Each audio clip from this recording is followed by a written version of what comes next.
बिस्मिल्लाहिर्रहमानिर्रहीम। आज हम पढ़ेंगे डेप्रिसिएशन के बारे में। और अकाउंटिंग का ये बहुत अहम क्वेश्चन है, फाइनेंशियल अकाउंटिंग का। और इम्तिहान में इससे रिलेटेड प्रैक्टिकल क्वेश्चन भी आते हैं, थ्योरी बेस्ड भी। डेप्रिसिएशन की मैं आपको आम लफ्ज़ों में तारीफ बता दूं। देखिए, हर चीज़ जो भी हम इस्तेमाल करते हैं, मशीन वगैरह जितनी भी होती हैं फैक्ट्रीज़ में, आहिस्ता आहिस्ता वो उनकी वैल्यू कम होती जाती है। एक वक्त ऐसा आता है वो कबाड़ में बिकने के काबिल होती है। उनकी जो वैल्यू कम होती है ना, इसको डिफ़ाइन करने के लिए डिफ़ाइन करना ही डेप्रिसिएशन कहलाता है। ठीक है, यानी उसकी कीमत कम होना डेप्रिसिएशन है। इसमें बहुत से कॉजेज़ हैं, असबाब हैं। वियर एंड टियर है, मतलब उसको इस्तेमाल आप करते हैं तो कुछ चीज़ें ख़राब हो जाती हैं। ठीक है, और दूसरा है ऑब्सोलीसेंस।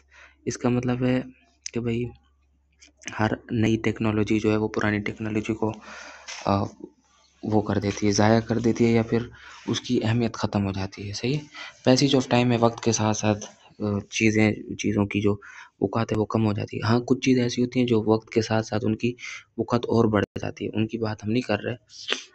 आम तौर पे जो चीज़ें वक्त के साथ ख़राब होती हैं, सही है। डिमांड के अंदर जो चेंज है वो भी होता है। डैमेज हो जाए वो चीज़, एक्सीडेंटली उसको कोई चीज़ अच्छा खासा नुकसान पहुंच जाए। ठीक है, इम्पोर्टेड क्यों है भाई डेप्रिसिएशन हम क्यों करते हैं? इसलिए करते हैं कि भाई एक मशीन तो मैंने 2 करोड़ की ली है और मैं अब अकाउंटिंग के अंदर उसको ये शो करा रहा हूँ कि भाई 2 करोड़ का हमारा एसेट मशीन की सूरत में मौजूद है, तो उसकी वैल्यू तो कम हो रही है। 1 साल के बाद हो सकता है उसकी वैल्यू 1 करोड़ तक रह जाए। तो उसको सही करने के लिए जो भी हमारे असासे हैं, उसको सही सूरत में दिखाने के लिए डेप्रिसिएशन इस्तेमाल होती है।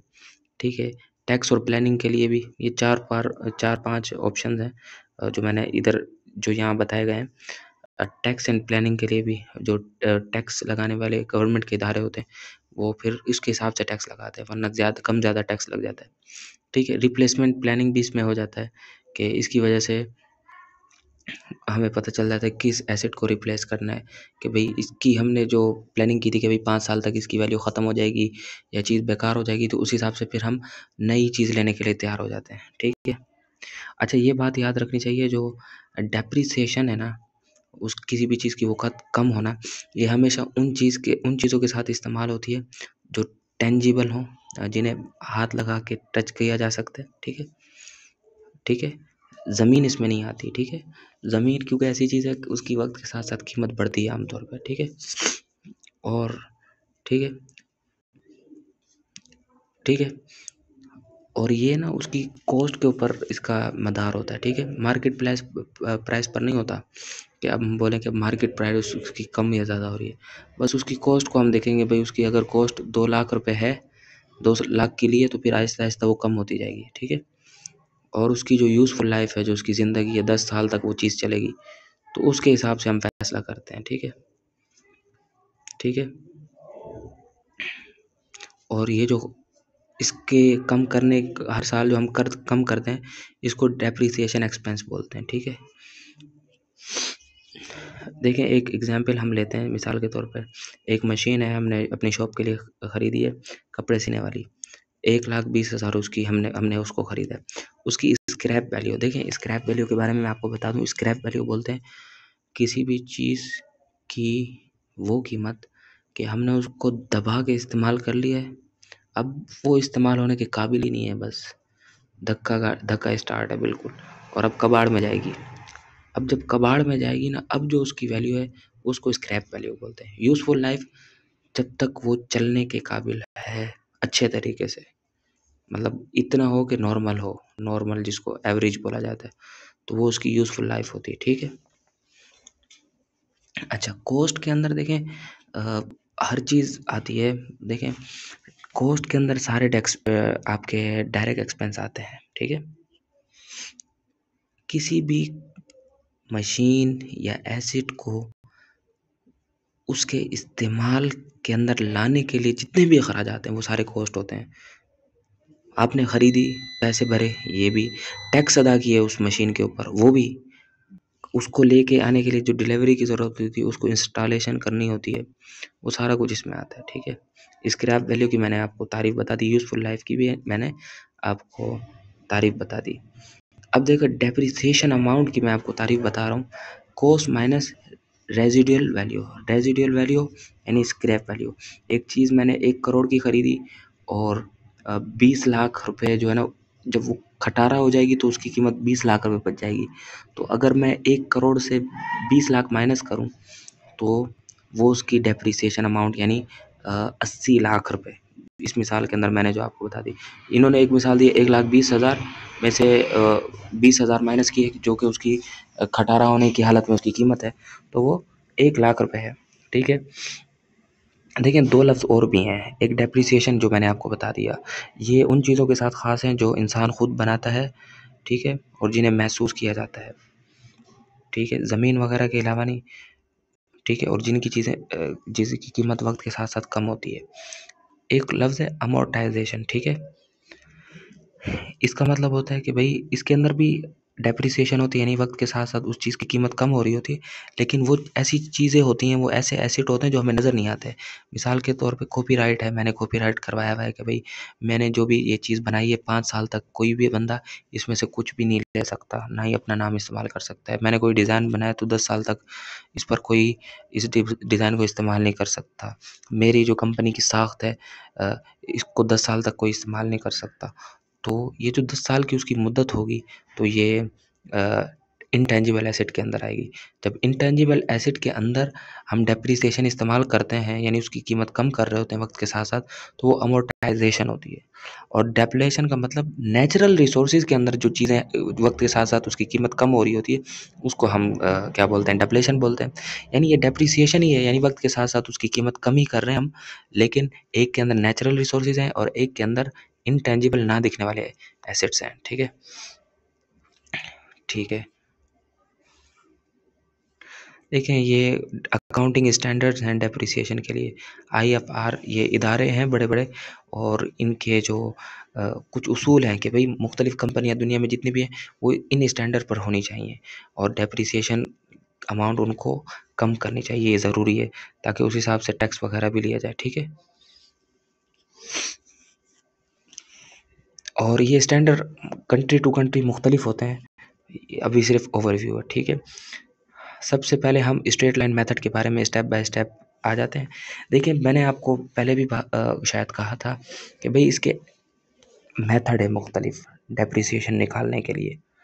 तो इसमें पहला मेथड हम पढ़ेंगे straight line method. Straight line method यानी हर साल के अंदर उसकी जो कीमत कम होगी वो हर साल के अंदर बराबर बराबर कम होगी।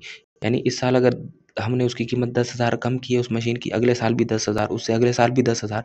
अगरचे हो सकता है कि इस महीने वो ज़्यादा इस्तेमाल हुई है, अगले महीने उससे कम इस्तेमाल हो रही है। ठीक है, ये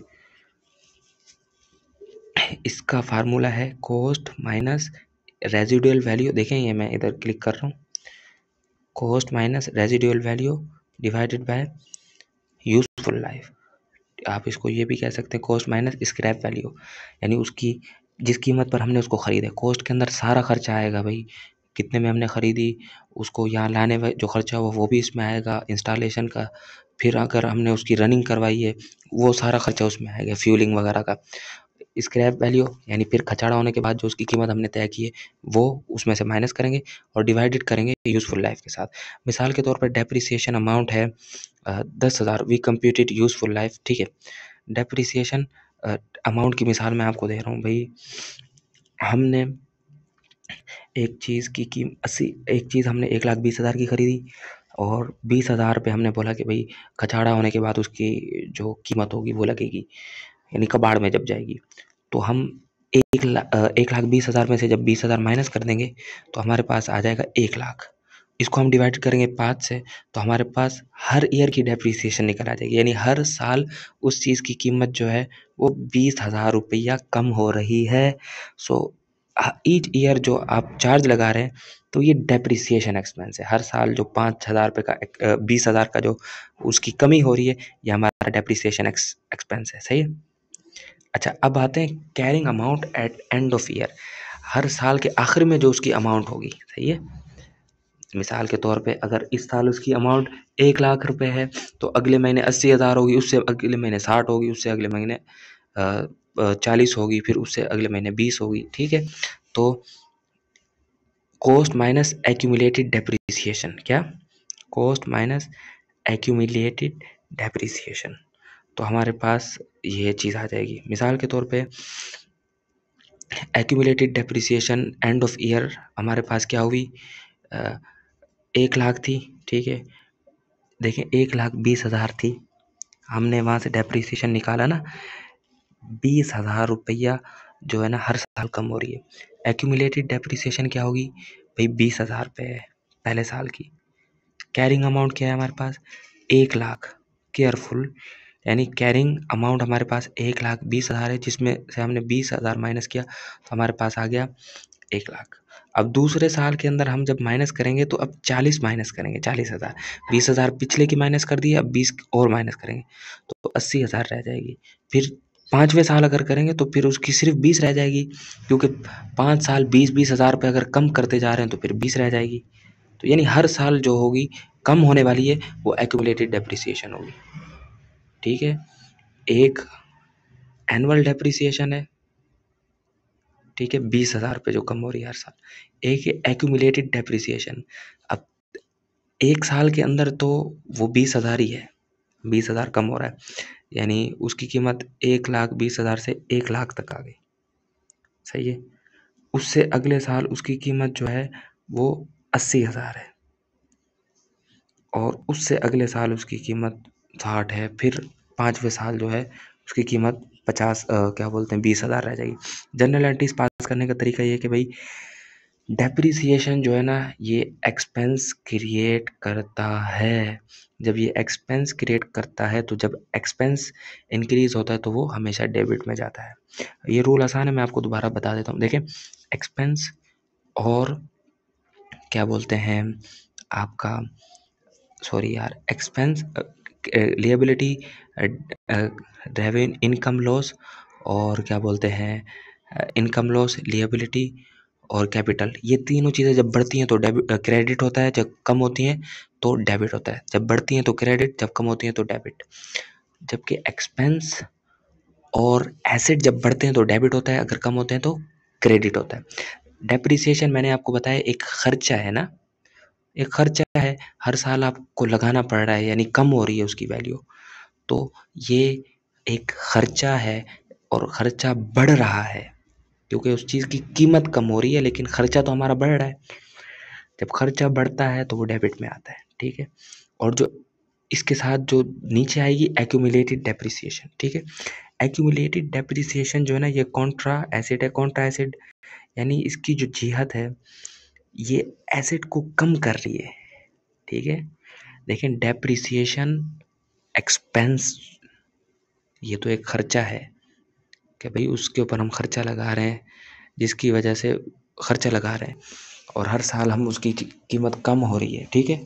तो कम हो रही है लेकिन है तो खर्चा, हमारा खर्चा तो बढ़ रहा है, तो खर्चा जब बढ़ेगा तो वो डेबिट होगा।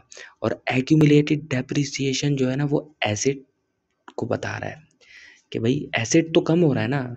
एक चीज़ की कीमत हमारे पास 1 करोड़ की थी, फिर अगले साल 80 लाख तक उसकी कीमत आ गई क्योंकि हम उसके अंदर डेप्रिसिएशन कर रहे हैं, तो वो फिर क्रेडिट हो जाएगा। बस ये याद रखें कि हमेशा हमेशा जब भी आप इसकी एंट्री पास करेंगे तो ऊपर डेप्रिसिएशन एक्सपेंस लिखेंगे, और इसका मतलब ये होगा कि ये एक्सपेंस है और बढ़ गया इसलिए डेबिट में चला गया। और नीचे आप लिखेंगे एक्यूमुलेटेड डेप्रिसिएशन। एक्यूमुलेटेड डेप्रिसिएशन का मतलब ये है कि आपके एसेट में कमी हो रही है। जब आपके एसेट में कमी हो रही है तो वो हमेशा क्रेडिट में जाता है, ठीक है।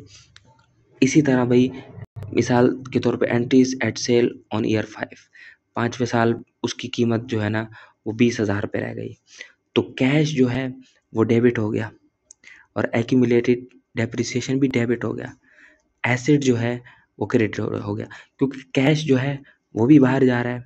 और एक्यूमुलेटेड डेप्रिसिएशन यानी हमारे एसेट में क्या बोलते हैं एक्यूमुलेटेड डेप्रिसिएशन, यहाँ डेबिट क्यों आ रहा है, एसेट तो समझ में आ रहा है।